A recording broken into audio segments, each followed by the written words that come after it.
Manju madam, ఏంటి నీ స్థాయికి మించి పైకి ఎగరాలని చూస్తున్నావంట?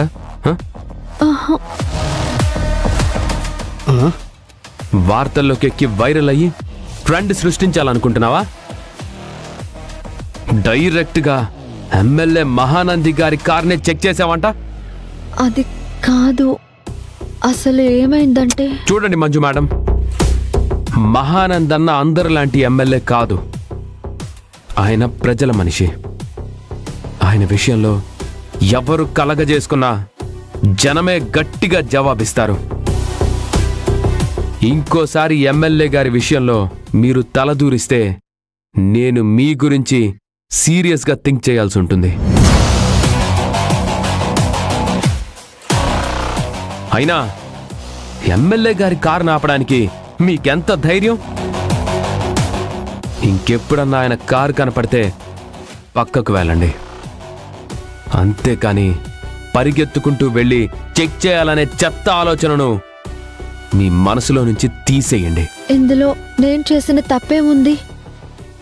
రౌడీ ఫిరంగి కారులో కనిపించాడు, అందుకే కార్ని చెక్ చేశాను. నా డ్యూటీ నేను చేశాను.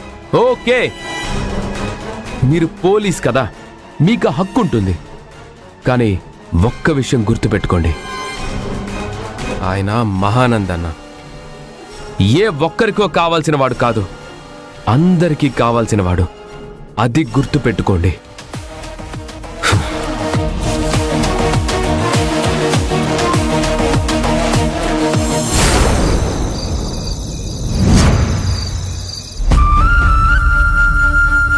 స్వామి, నా లైఫ్లో కానిస్టేబుల్ అవ్వాలని ఏ రోజు అనుకోలేదు, కానీ నేను అయ్యాను. నా డ్యూటీలో ఏవో చిన్న చిన్నవి చేద్దామనుకుంటే ఈరోజు ఏకంగా ఎమ్మెల్యే కార్ని చెక్ చేసేలా చేశావు. ఇవన్నీ నాకు సాహసాలుగా అనిపిస్తున్నాయి. ఇలాంటి పెద్ద పెద్ద టాస్కులు నాకు పెట్టక స్వామి. స్వామి, ప్రతిదానికి ఆ సత్య నాకెదురుపడి గొడవ పడుతున్నాడు. అతను నా జోలికి రాకుండా చెయ్యి స్వామి.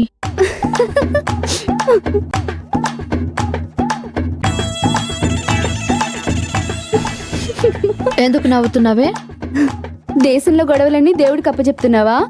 హాసిని, ఈరోజు నేను ఎమ్మెల్యే కార్ని ట్రేస్ చేసి మరీ చెక్ చేశాను. అంతా బాగానే జరిగింది. వాడి కార్యకర్త ఒకడున్నాడే, వాడిని చూస్తేనే నాకు చాలా భయం. వాడి విషయాన్ని దేవుడికి అప్పచెప్పాను. ఇక ఆయనే చూసుకుంటాడు. నీ ఒంటి మీద కాకి యూనిఫామ్ కరెక్ట్ కాదక్కా. ఇది వదిలేసి వేరే ఏదైనా జాబ్ చూసుకో. నువ్వు టమాటాలు కాదు వంకాయలు తీసుకో అన్నంత ఈజీగా చెప్పావేంటి? ఇది జాబు, అందులోనూ గవర్నమెంట్ జాబు.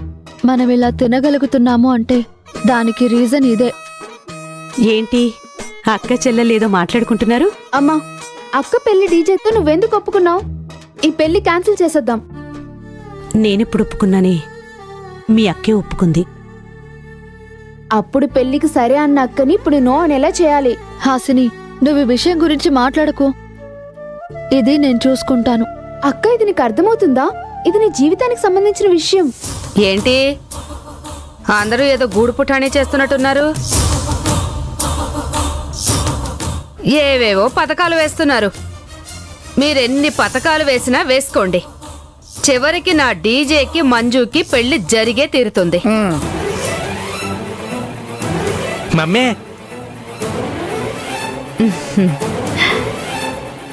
ఎక్కడి నుంచి వస్తున్నావు నాన్న?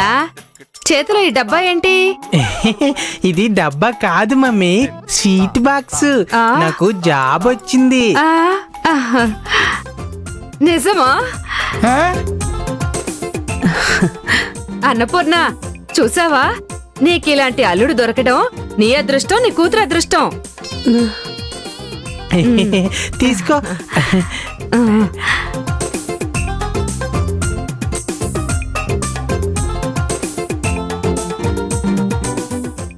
జరగవే. మంజు, నీకు మొట్టమొదటి మెట్టినింటి స్వీటు. తిను తిను తిను.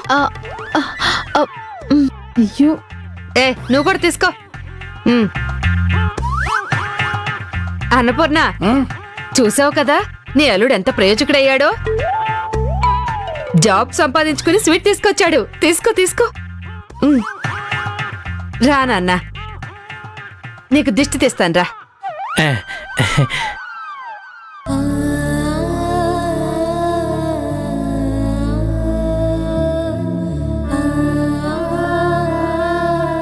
దేవుడా, ఏం చేసినా నా మంజుకి మేలు జరిగేలా చూడు స్వామి. ఆ డీజేతో అక్క పెళ్లి కాకుండా నేనే ఏదో ఒకటి చెయ్యాలి.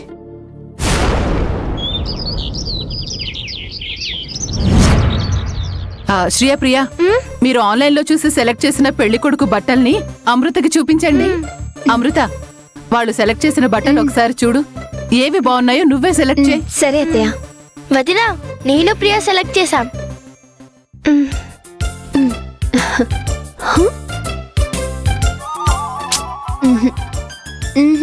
బాలేదు. వదినా, ట్రెడిషనల్ గా ట్రెండీగా ఉన్నాయి. ఒక్కసారి చూడు, నా టేస్ట్ నీకు నచ్చుతుంది.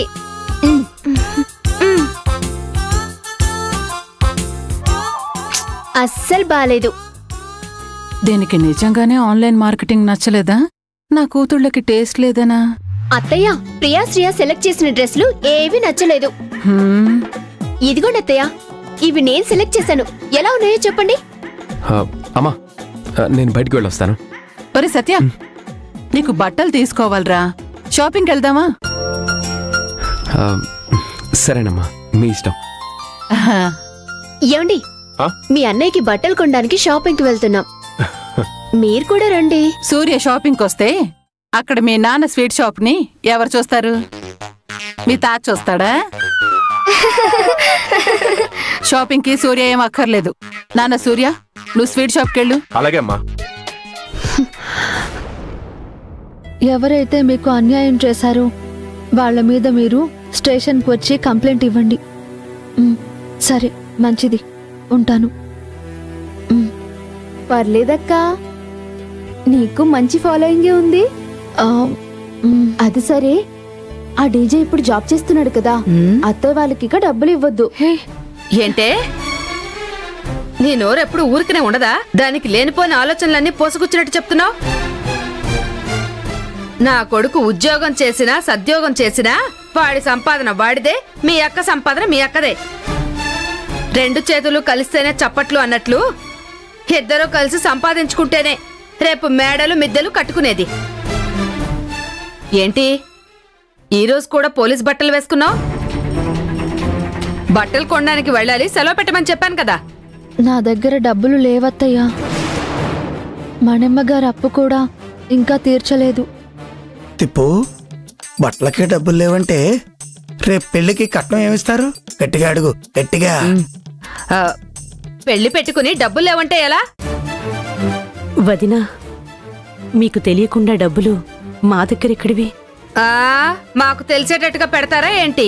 సరే సరే గాని ముందు నువ్వు ఆ బట్టలు మార్చుకుని ఈ రోజు నేను రానని పోలీస్ స్టేషన్ కి ఫోన్ చేసి చెప్పు. ఫోన్ చేయి. హలో పుష్పక్క, నేను స్టేషన్కి కొంచెం లేటుగా వస్తాను. సెలవు పెట్టమంటే లేటుగా వస్తానంటావేంటి? మమ్మే, మమ్మే, మమ్మే.